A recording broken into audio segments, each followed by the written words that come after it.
Lloret, trabajo en el Centro de Estudios Rurales de Agricultura Internacional, que es la entidad que está impulsando el programa Hortacuina en el territorio de Valencia.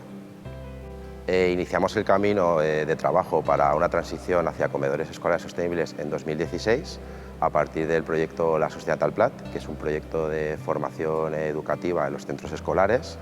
A partir de 2020, desde el CERAI empezamos a colaborar con Mercavalencia, el Ayuntamiento de Valencia y el Consell de l'Horta en el impulso de la Ecotira, que es un centro de acopio cooperativo que trata de organizar a los productores para poder abastecer a la restauración colectiva. Y en 2021 damos un saltito e impulsamos el programa Hortacuina, que lo que busca es articular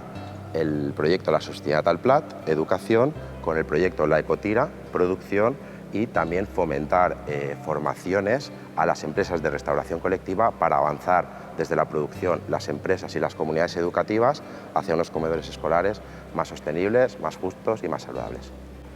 Actualmente el programa Hortacuina está en una primera fase piloto, está trabajando con 10 centros escolares a partir del abastecimiento de 20 productores. Para el curso 2022-2023, a partir del trabajo colaborativo con las empresas de restauración colectiva, hay una previsión de dar un salto de escala a 35 colegios.